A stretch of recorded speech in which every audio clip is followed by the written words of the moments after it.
Welcome back to Lore at Night, where rain falls softly and every story carries a shadow. Get comfortable and let's begin. The town of Frederick, Colorado sat quietly among fields, oil wells, and newly built subdivisions with clean sidewalks and young trees. It was the kind of place marketed to young families as peaceful and safe, with neat lawns and generous driveways. On Saratoga Trail, one of those new homes was a 2-story house that belonged to the Watts family. It was here that the daily routines of a young family played out.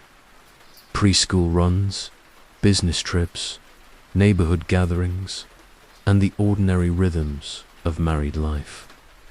Inside, Chris and Shannan Watts were raising 2 daughters.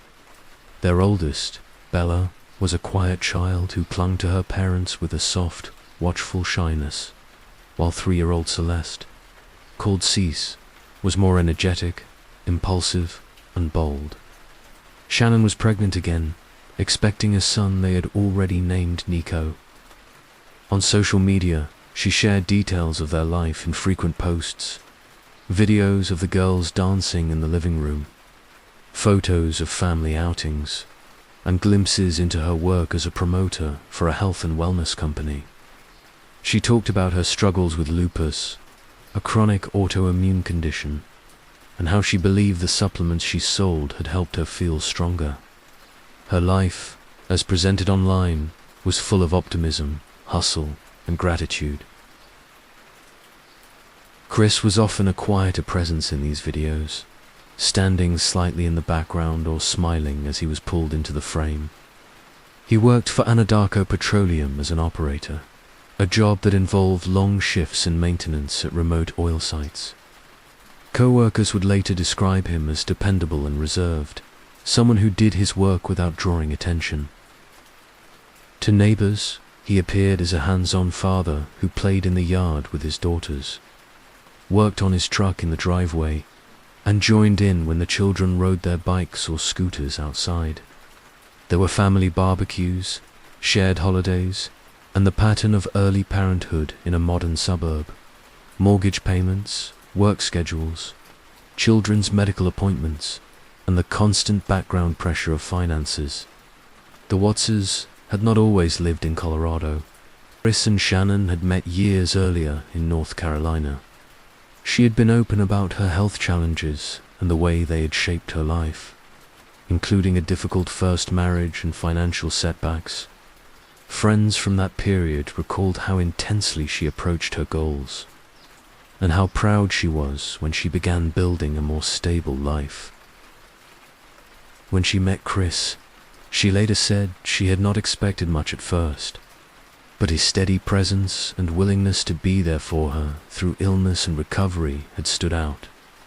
They dated, married in 2012, and moved west for work opportunities, building what seemed like a fresh start in Colorado. The family's outward image was intertwined with Shannan's work. As part of her business, she frequently posted online about products, lifestyle routines, and personal growth.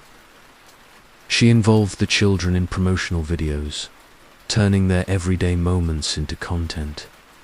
To some viewers, these posts painted a picture of an ideal, coordinated family matching outfits, themed announcements, and carefully framed captions. To those who knew her, the posts also reflected how much she invested in appearances, organization, and planning. She often documented milestones and challenges with the same intensity, from parenting struggles to personal successes. Behind this polished life, there were pressures that did not always appear in the short videos and smiling photographs. The family carried significant debt, including the mortgage on their house and other obligations. They had gone through a bankruptcy several years earlier. Medical expenses, childcare needs, and the irregular nature of commission-based income added to a sense of financial strain. Those details were part of the background of their lives, shaping decisions and adding a layer of stress that remained mostly invisible to the outside world. Family relationships brought their own complications. Shannan remained close to her parents and brother in North Carolina, and trips back home were important to her. At the same time, tensions existed between her and some members of Chris's family.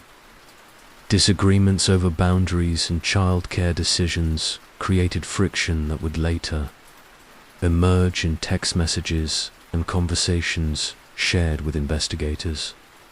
These conflicts were not constant, but they sat just underneath the surface, contributing to a sense of unease and emotional distance.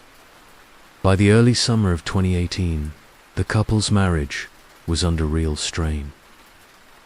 Shannan would later describe, in messages recovered by investigators, her concerns that Chris seemed distant and emotionally unavailable. She felt that something in him had shifted, that he no longer showed the enthusiasm and affection she had known earlier in their relationship. She tried to address it through conversations, handwritten notes, and shared plans for the future, including the upcoming arrival of their son. From her perspective, documented in those messages, she did not understand why he had become so withdrawn. In late June and July, the family spent several weeks in North Carolina. Shannan took the girls ahead of Chris, staying for an extended visit with her parents.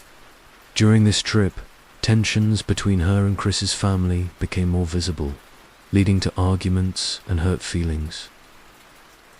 She shared some of her frustrations with friends through texts and calls, expressing how isolated she felt and how much she wished Chris would stand up for her more directly. When he finally joined them in North Carolina, she sensed that his emotional distance had only deepened. Photographs from that trip show the family smiling at the beach and at gatherings. But behind the images, there were unresolved conversations and quiet resentment. When they returned to Colorado at the end of July, the atmosphere in the house on Saratoga Trail was no longer one of simple routine. Shannan, pregnant and often exhausted, tried to re-establish a sense of normalcy, preparing for the baby and planning work events. Chris, who had started a romantic relationship with a co-worker during the summer, was living with a growing separation between his outward role as husband and father and his internal reality. That relationship, which would become a crucial part of the investigation, deepened his emotional withdrawal and created a secret life that ran parallel to his home. In early August, this divide began to show in concrete ways. Phone records, financial transactions, and witness accounts later revealed how Chris spent time with his co-worker while telling his wife he was working late or attending to other responsibilities. His demeanor at home, as described in texts and by friends, became increasingly detached. Shannan noticed his reluctance to be physically affectionate, his lack of engagement when she tried to talk about the baby, and his general disinterest in planning their future together. She documented these changes, telling close friends that she felt something was seriously wrong. In response, she tried to confront the problem directly. Before leaving on another business trip in early August, she reached out repeatedly, trying to draw him into honest conversation. In messages she sent, she expressed how hurt and confused she felt, how she still loved him, and how she wanted to repair their relationship. She also voiced a growing fear that he no longer loved her and that their marriage might be in real danger. These were not speculative impressions reconstructed later. They were written in real time, forming a record of her state of mind in the days leading up to the crime. By the time she boarded a flight for Arizona in the second week of August 2018, the marriage was in a fragile and deeply unstable place. The suburban home in Frederick still looked like any other family residence in the subdivision, decorated with children's toys, family photographs, and reminders of upcoming milestones, but the foundations of trust and connection that once held it together had eroded. What remained was a couple living parallel lives, one documented in cheerful social media posts and daily routines, and another concealed in private messages, secret meetings, an emotional distance that would soon break into public view. In August 2018, as the summer days remained bright and hot, the rhythms inside the Watts house changed subtly. With Shannan traveling more frequently for work, the girls were often alone with their father. He took on routines that might have once been shared bedtime meals and early morning wake-ups. On the outside, nothing appeared overtly alarming. To neighbors who saw him coming and going, life at 2825 Saratoga Trail still seemed like ordinary suburban family life. On August 9th, Shannan flew to Arizona for a work event, leaving the girls in Chris's care. This trip was one she had organized as part of her business, and she had been promoting it online, talking about the training, the team, and the opportunity it represented. Before leaving, she continued trying to address what felt to her like a widening, emotional gap with her husband. In messages and calls, she asked him directly about their relationship, about whether he still wanted the marriage, and about his feelings toward her and their unborn child. She sensed a coldness that she could not explain with stress or ordinary disagreements. During her time in Arizona, she followed her usual pattern of documenting aspects of her life online. But alongside that public face, she communicated privately with friends about her anxieties. She shared that she and Chris had argued, that he had mentioned not wanting another baby, and that he had seemed distant even when she tried to connect physically and emotionally. She sensed a coldness that she could not explain with stress or ordinary disagreements. During her time in Arizona, she followed her usual pattern of documenting aspects of her life online. But alongside that public face, she communicated privately with friends about her anxieties. She shared that she and Chris had argued, that he had mentioned not wanting another baby, and that he had seemed distant even when she tried to connect physically and emotionally. Financial records showed charges for meals and outings that did not match what he had told his wife. Phone records documented the frequency and intensity of communication between him and this other woman. Even as Shannan was preparing to fly home and confront the state of their marriage, on August 12th, as Shannan wrapped up her work commitments in Arizona, she remained focused on addressing the issues waiting for her at home. She spoke with friends, expressing both determination and fear. She talked about wanting to save the marriage, but also about needing honesty. Her pregnancy added urgency to those concerns.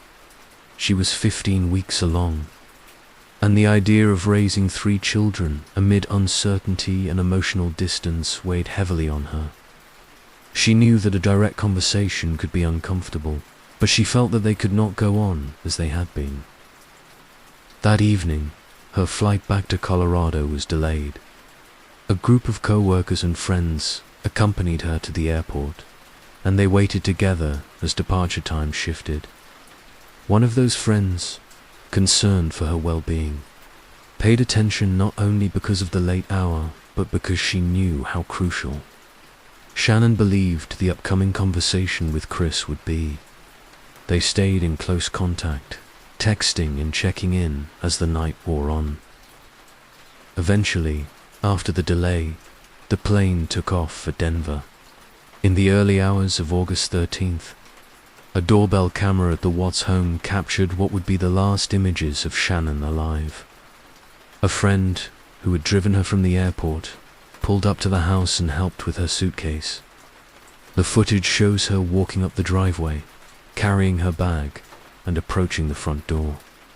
The neighborhood around her is dark and still. Inside, the lights are off. The timestamp places her arrival shortly before 2 in the morning. The culmination of a long day of travel, work, and emotional anticipation.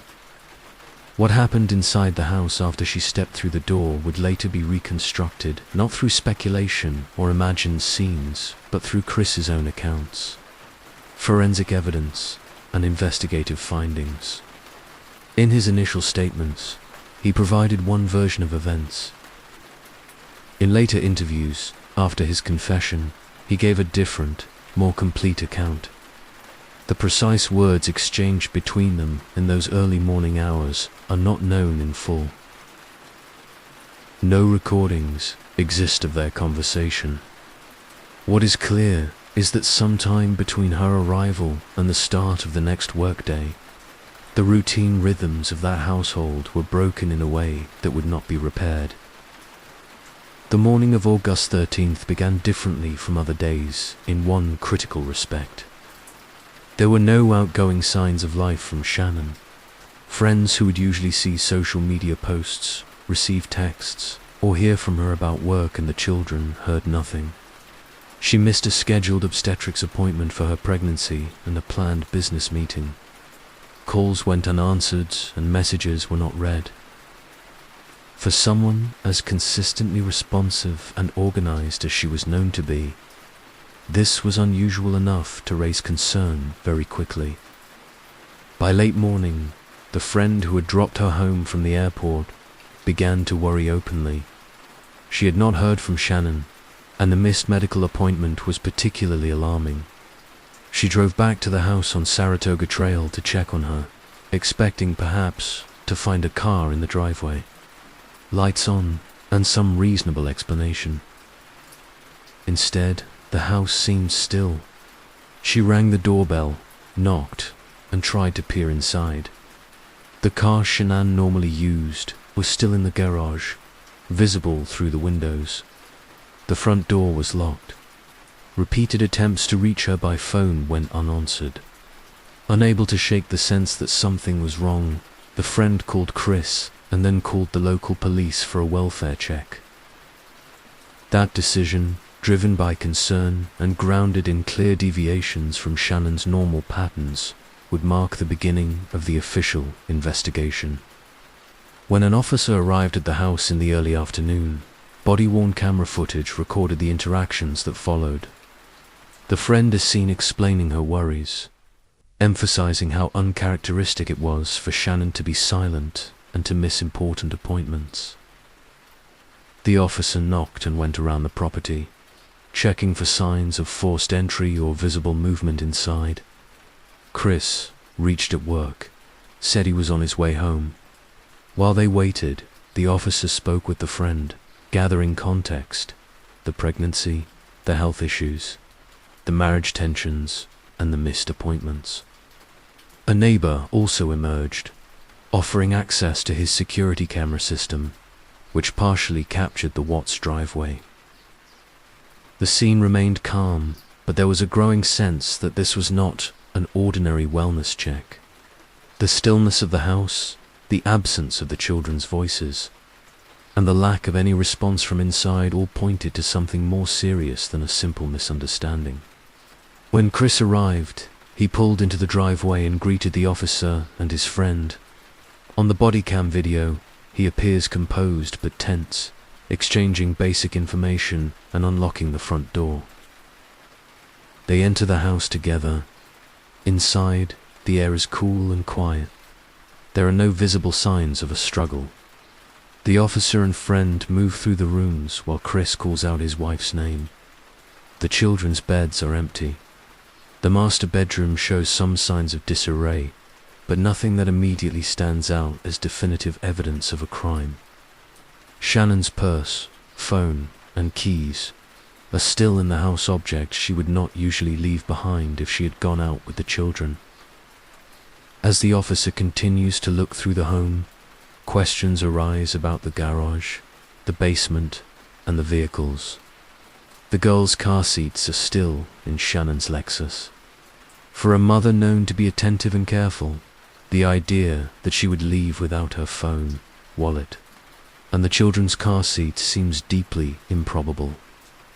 The officer asks Chris about recent arguments, about where she might have gone, and about any signs that she had planned to leave. He mentions that they had an emotional conversation the night before about separating, but insists that he does not know where she or the children are now. The neighbor invites them next door to review his security footage. On the video, recorded by a camera facing the street, The early morning hours show Chris's truck backed up to the garage door, a position unusual enough for the neighbor to comment on. The footage shows repeated trips between the house and the truck. The exact details are grainy, but the pattern is clear. Before dawn, he loaded his work vehicle for an unusually long period. After watching this, the neighbor later told officers that Chris did not seem like himself, appearing nervous and unsettled. As that day stretched into evening, the missing persons report was formalized, and the search for Shannan and the children became the focus of local law enforcement, the town, and soon the wider public.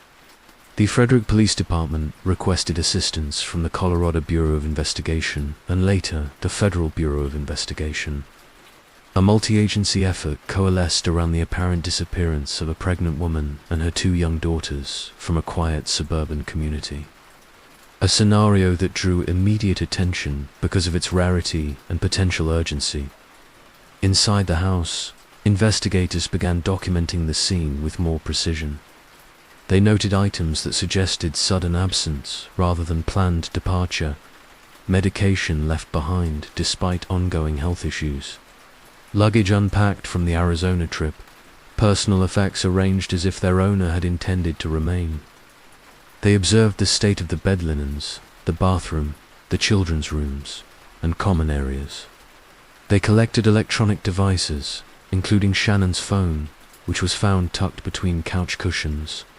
Its presence in the home, combined with the absence of any activity on her accounts after the previous night, would become one of the early factual anchors of the investigation.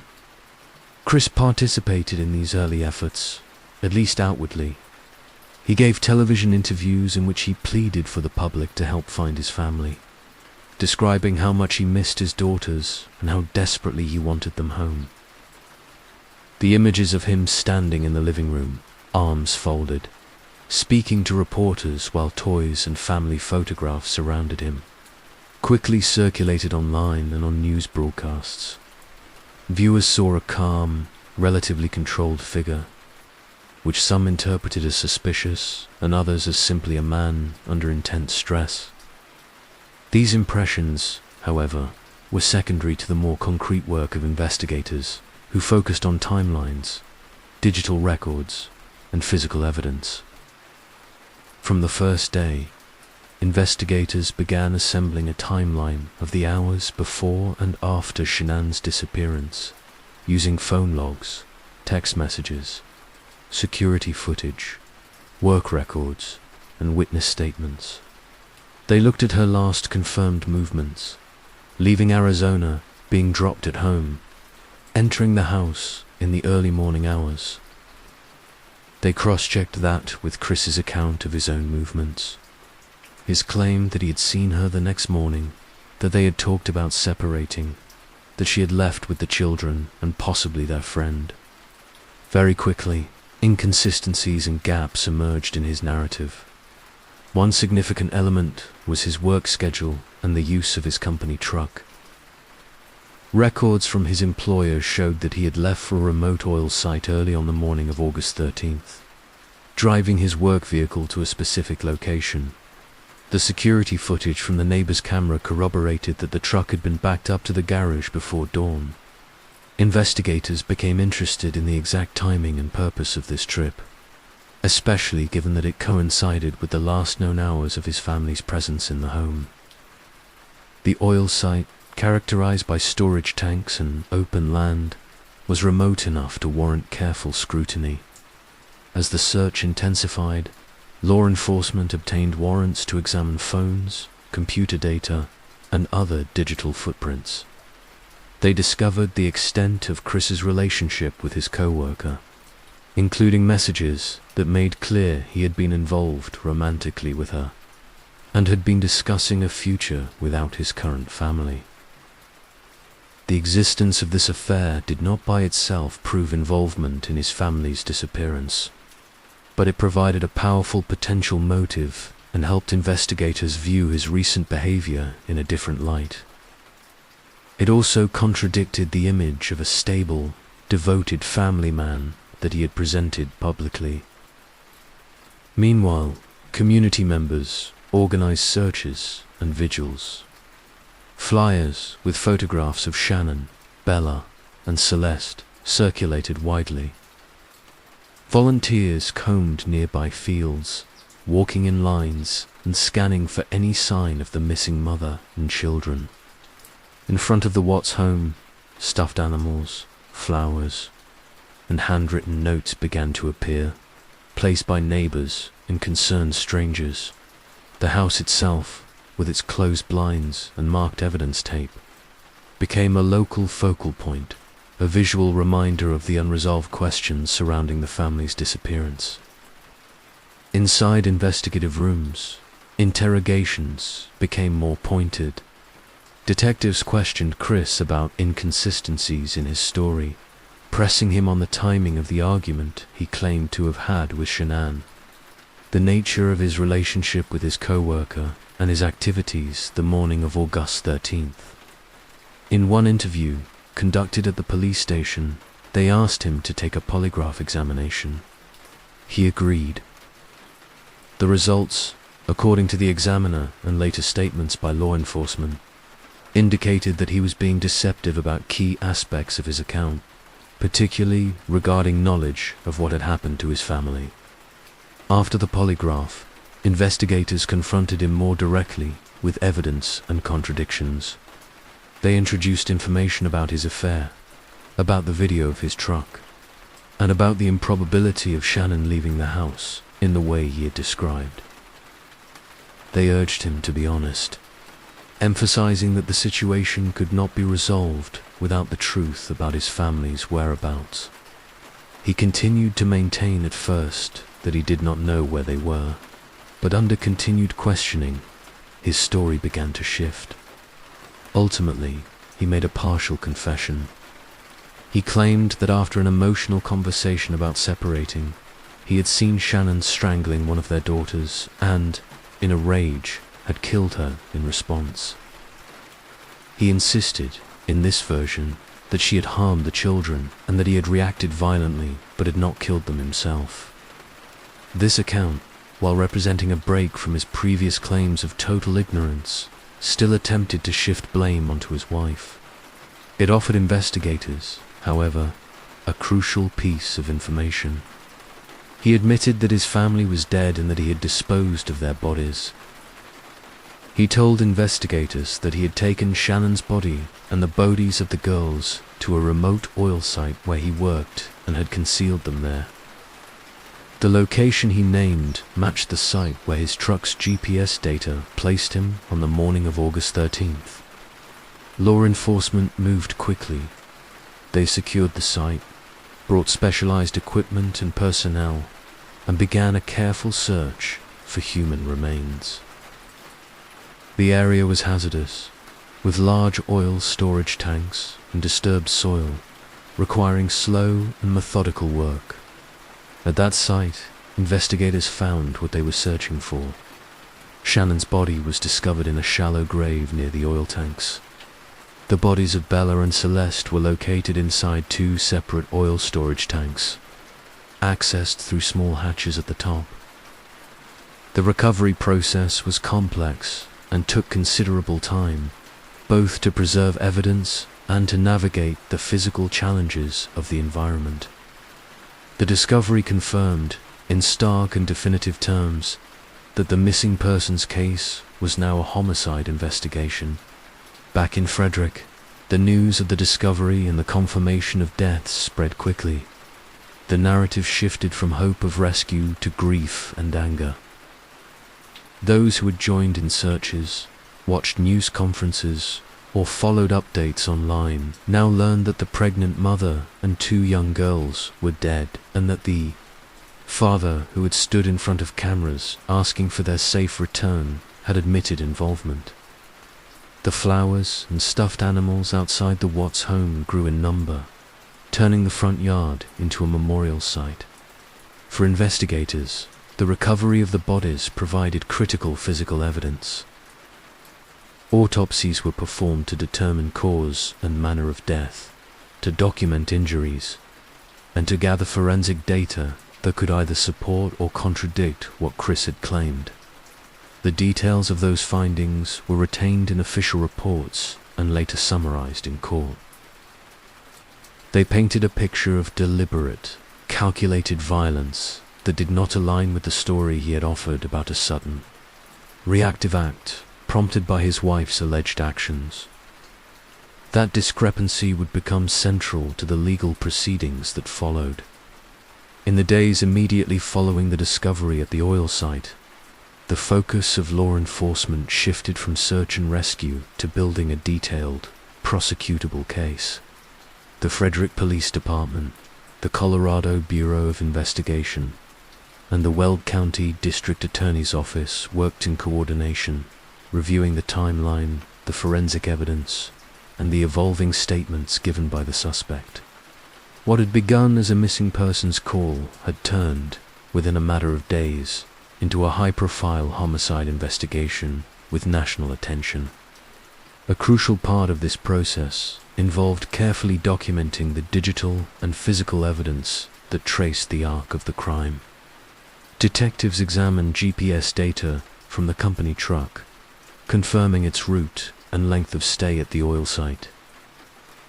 They scrutinized phone records, not just from the days immediately surrounding August 13th, but from the preceding weeks and months, mapping out patterns of communication between Chris and his co-worker, between him and his wife, and between the family and their friends. They analyzed text messages that revealed a widening gulf between husband and wife. Messages in which Shannan wrote about feeling rejected, fearful, and confused by the sudden changes in his behavior. Investigators also looked closely at the home itself. They had already filmed walkthroughs, collected electronic devices, and taken photographs of key rooms. Now, with the knowledge of how and where the bodies had been found, they revisited the physical environment of the house with a more specific lens.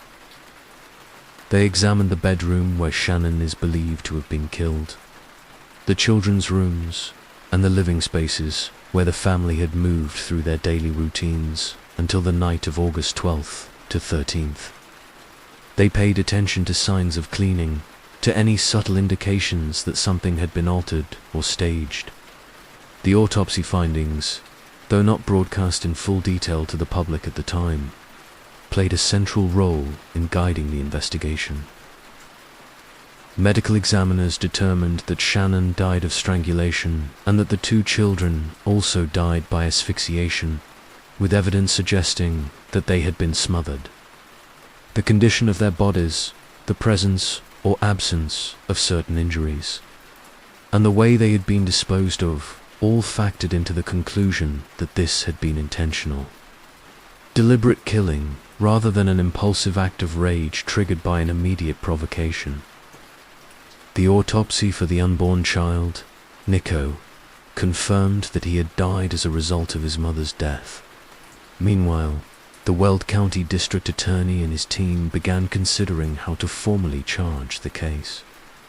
They reviewed the existing evidence, including the partial confession, the autopsy results, the digital records indicating premeditation, and the pattern of deception displayed in the days before the confession.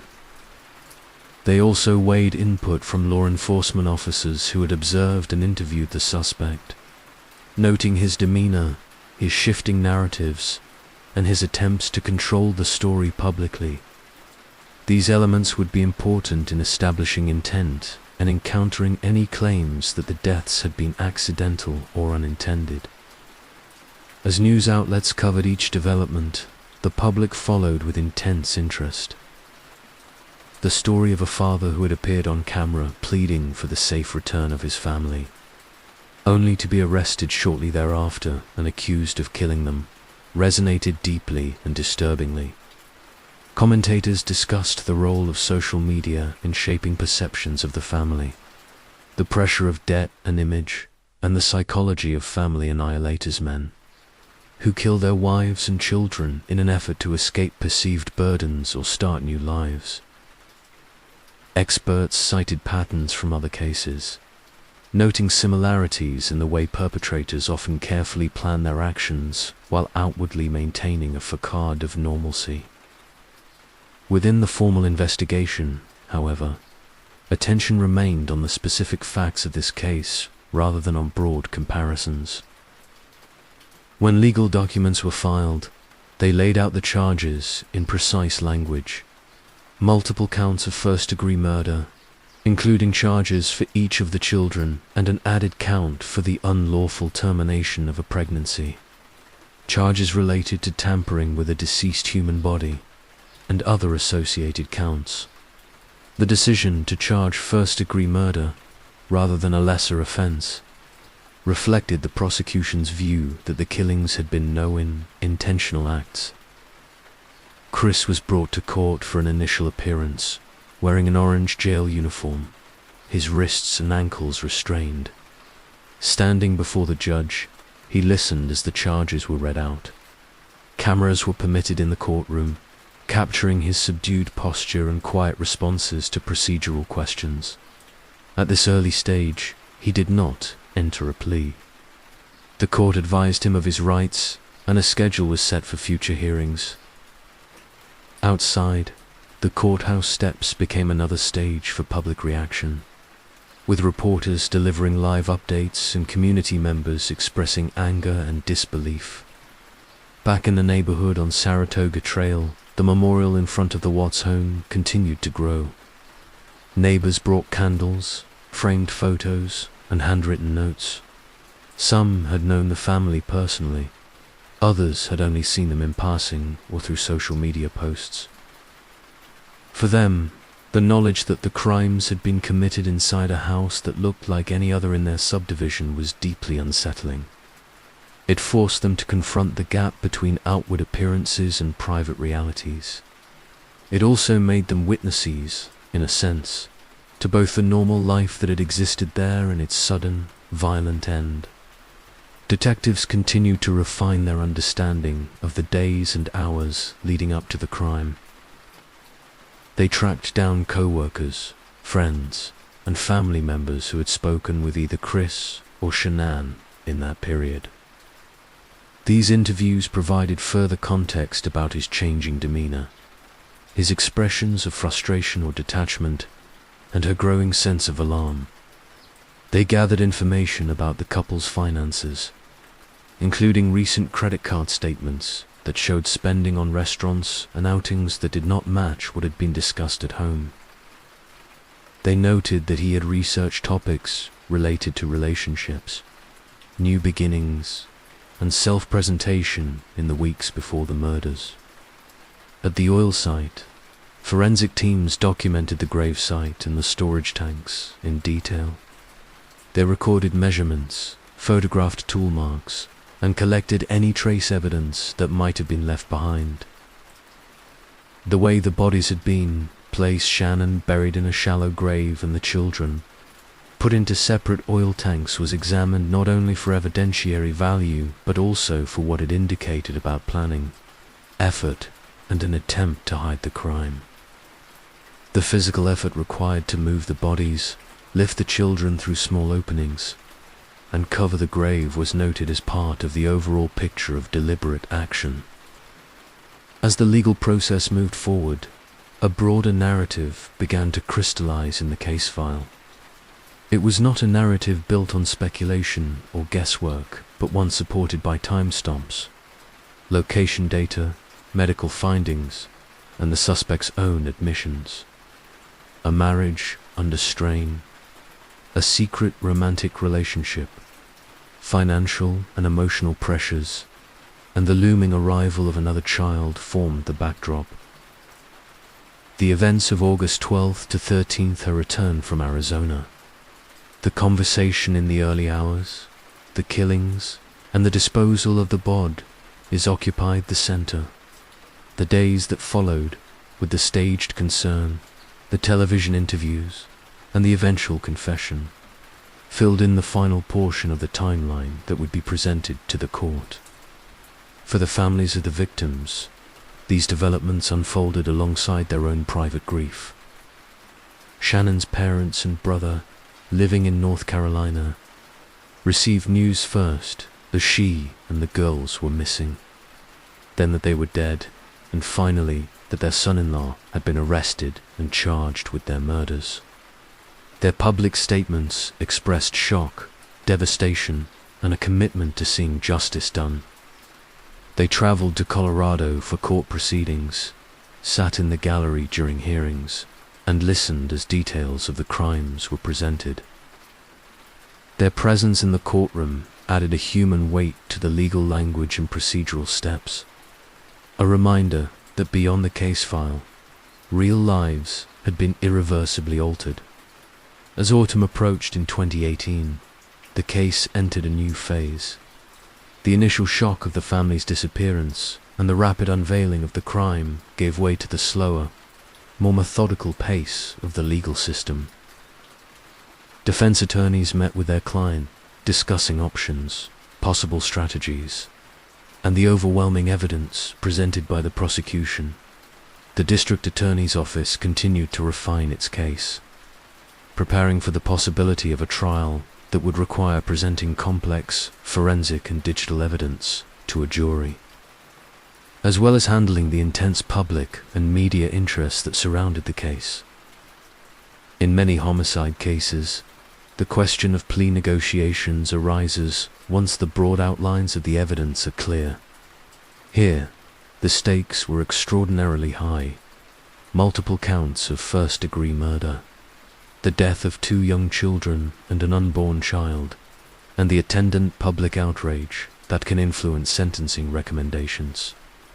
Colorado law, at the time, allowed for the possibility of the death penalty, though its use had become increasingly rare. Prosecutors had to weigh whether to seek that ultimate punishment or to pursue a plea agreement that would ensure a lifetime in prison without the uncertainties of a death penalty trial and appeals. For the victim's family, the question of punishment and the desire for a resolution were deeply personal. Shannan's parents, in particular, had to consider whether they wanted prosecutors to seek the death penalty, or whether they would support a plea deal that spared them the prolonged ordeal of a capital trial. Publicly and in conversations with authorities, they expressed a priority for a swift and certain outcome that would keep the defendant behind bars for the rest of his life. Their views carried significant weight in the district attorney's decision-making process. Meanwhile, inside the Weld County Jail, the man at the center of the case lived in isolation from the community he had once moved through so unremarkably. Jail records indicate that he was placed under observation, both because of the high-profile nature of the case and because of concerns about his safety. He received visits from his attorneys, but had little contact with the outside world beyond tightly controlled interactions. The contrast between his prior life, a job, a home, a family, and his new reality as an inmate awaiting trial was stark, though it existed largely out of public view. The co-worker with whom he had been involved romantically also became part of the broader narrative. She cooperated with law enforcement, providing interviews and handing over her phone for examination. In those interviews, she described her understanding of his marital status, what he had told her about his relationship, and how she had reacted when she learned that his wife and children were missing. Her statements helped investigators establish that he had misrepresented his situation, and that he had discussed a future with her that did not include his existing family.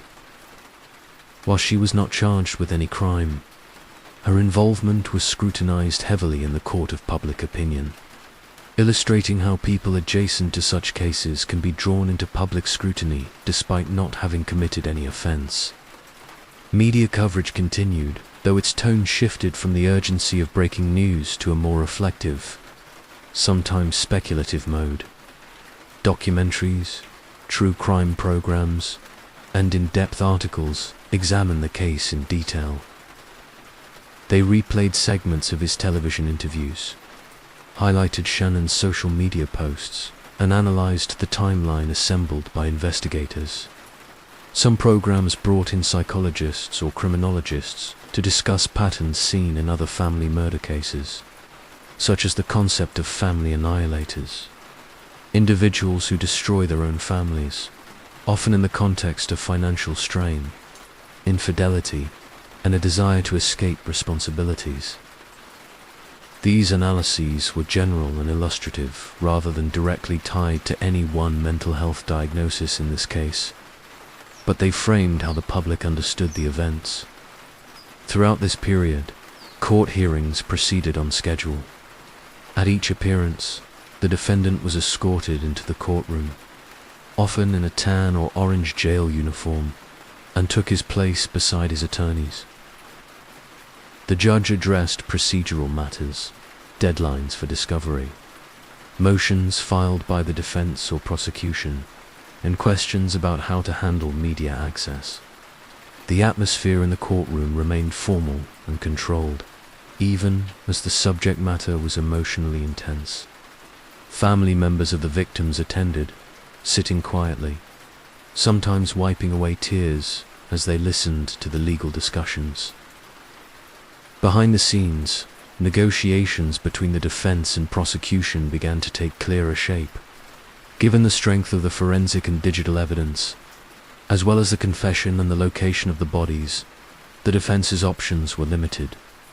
Attempting to argue for a lesser charge at trial would require either undermining key elements of the evidence or persuading a jury that the killings had not been premeditated. The risk of a conviction on all counts and the possibility that prosecutors might seek the death penalty created strong incentives to explore a plea agreement.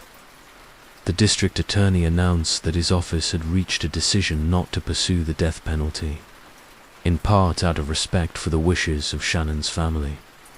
With that decision, public discussions about a possible guilty plea accelerated. Ultimately, a proposal emerged. If the defendant agreed to plead guilty to all counts, the state would not seek the death penalty and would instead recommend life sentences without the possibility of parole. This arrangement would spare the families a lengthy trial and appeals process while ensuring that he would spend the rest of his life in prison. In early November 2018, he appeared in court to formally enter his plea. The courtroom was full, with family members of the victims, reporters, and members of the public in attendance. The judge asked a series of questions to ensure that the plea was voluntary, that he understood the rights he was waiving, and that he grasped the consequences of his decision. In response, he answered quietly, affirming that he was guilty of each count. The charges were read out one by one. First-degree murder for Shannan. First-degree murder for each child. Unlawful termination of a pregnancy and tampering with deceased bodies. For each, he entered a plea of guilty. For Shannan's family, the hearing was both excruciating and necessary. They listened as the deaths of their daughter and grandchildren were described in legal terms, as the man they had once welcomed into their family acknowledged his responsibility. They knew that no outcome could restore what had been lost, but the plea provided a measure of certainty. There would be no trial in which the lives of the victims and the details of the crime would be debated before a jury. There would be no risk of an eventual reversal on appeal.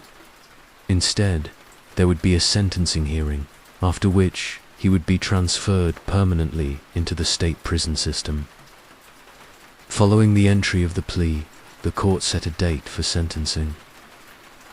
Between the plea hearing and that date, pre-sentence reports were prepared, incorporating interviews, victim impact statements, and detailed summaries of the case. The judge would use these materials to inform his decision. Though the structure of the plea agreement tanned the mandatory nature of life without parole sentences for certain counts, left relatively little discretion regarding the length of incarceration. What remained open for the court was the way in which those sentences would be expressed, and whether they would run consecutively or concurrently. as well as the chance for victims' families to speak. When sentencing day arrived in November 2018, the courtroom in Weld County filled once again. On one side sat representatives of law enforcement, prosecutors, and members of the media. On the other sat family members of the victims, supporters, and others who had followed the case. The defendant was brought in under guard and seated beside his attorneys, his hands cuffed at the waist. The atmosphere was quiet and sober, a culmination of months of investigation, legal negotiation, and public scrutiny. The sentencing hearing provided a structured opportunity for those most affected by the crime to address the court. Shannan's parents and brother delivered victim impact statements that described the lives of their daughter and granddaughters in concrete, personal terms. They spoke about Shannan's determination, her energy, and her role as a mother and daughter, about Bella's gentle nature and sea-spirited personality, about the anticipated joy of welcoming baby Nico into the family. They also spoke about the shock of learning not only that their loved ones were dead, but that the person responsible was someone they had trusted and embraced as family. These statements were recorded in the official court record and broadcast in part by news outlets, giving the broader public a more intimate understanding of what had been lost. They were not simply expressions of grief, but also of betrayal and confusion. As the family tried to reconcile their memories of the man they had known with the acts he had admitted, they acknowledged the finality of the plea deal and sentencing, indicating that while they could never truly forgive, they accepted the decision not to pursue the death penalty and wanted closure rather than prolonged legal conflict. Prosecutors addressed the court as well, summarizing the facts of the case in a structured narrative. They outlined the timeline, the deterioration of the marriage, the affair, the planning evident in digital records, the killings in the early morning hours of August 13th, the disposal of the bodies, and the deceptive behavior in the hours and days that followed. They emphasized the vulnerability of the victims, a pregnant woman and 2 small children, and the deliberate nature of the acts, as evidenced by the manner of death and the subsequent efforts to conceal the crime. They argued that the only appropriate sentence, given the gravity of the offenses, was life in prison without the possibility of parole for each murder, with additional consecutive terms for related charges. The defense had limited room to maneuver at this stage. Their client had admitted guilt, and the parameters of possible sentences were largely set. They could speak to his lack of prior criminal history, his cooperation after his confession, and any expressions of remorse he had made. They might have referenced his own background, including his family of origin and previous relationships, in an attempt to humanize him without excusing his actions. Ultimately, however, they could not significantly alter the outcome. The weight of the crimes eclipsed any mitigating factors they could present. The judge, after listening to these statements and reviewing the pre-sentence report, delivered his remarks. He spoke about the extraordinary cruelty of the crimes, about the trust that had been violated, and about the suffering inflicted not only on the victims but also on their extended family and community. He noted the contrast between the outward image of a happy family and the hidden reality of betrayal and premeditated violence. He acknowledged the decision by the victim's family to avoid the death penalty and emphasized that the sentences he was about to impose would ensure that the defendant would never again live outside a prison. The court then imposed multiple life sentences without the possibility of parole, one for each count of first-degree murder, to be served consecutively. Additional sentences were added for the unlawful termination of pregnancy and the tampering with the bodies, also to run consecutively. In practical terms, this meant that he would spend the rest of his life in prison with no chance of release under existing law. The formal pronouncement of these sentences marked the legal end of the case in Weld County, though appeals or post-conviction motions remained theoretically possible. After the hearing, he was transferred from county jail into the custody of the Colorado Department of Corrections. For security reasons, given the notoriety of the case and concerns about his safety in the general prison population, he was eventually moved out of state to a facility in Wisconsin under an interstate compact agreement. There, he began serving his life sentences in a more permanent setting, housed in a system designed to control every aspect of his daily existence: meals, movement, communication, and access to the outside world. In the months and years that followed, additional details about the case emerged through the release of investigative documents, interview transcripts, and audio and video recordings. Among these were recordings of his later conversations with investigators while in prison, in which he provided a more detailed confession about the sequence and method of the killings. In those interviews, conducted in February 2019, he admitted to killing all 3 victims and described the events of that night and morning in greater detail than he had previously offered. These statements, while deeply disturbing, helped fill in some remaining gaps in the factual record, giving investigators and the families a clearer understanding of what had occurred. The release of such materials also fueled ongoing public interest. True crime producers incorporated the new information into documentaries, podcasts, and articles. While these works varied in tone and focus, many traced the same trajectory: the seemingly ordinary suburban family life, the fracture in the marriage, the hidden affair, the murders, and the legal aftermath. Some examined the role of social media, noting how the family's heavily documented life online provided both a window into their world and a kind of misleading reassurance about their stability. Others delved into criminological theories about why some individuals commit familicide, citing research on stress, narcissism, and the desire to avoid perceived failure. For Shannan's family, the public's ongoing fascination with the case was a mixed experience. On one hand, they wanted their daughter and grandchildren to be remembered as real people, not just as subjects of speculation or entertainment. On the other hand, repeated retellings of the crime brought renewed pain. Generosity, work ethic, and devotion to her children, rather than allowing her to be reduced to a character in someone else's story. They participated in some interviews and memorial projects and chose to remain private in other respects. The house on Saratoga Trail ultimately went through foreclosure proceedings. Its association with the crimes made it difficult to treat as an ordinary piece of property. Neighbors had to adjust to living near a location that had become known far beyond their town, a house that for many symbolized the disquieting reality that severe violence can be concealed behind the most ordinary facades.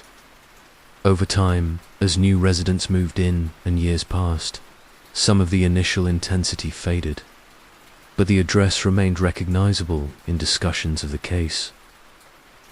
In Colorado's legal records, the case closed with the entry of the judgment of conviction and the imposition of the sentences.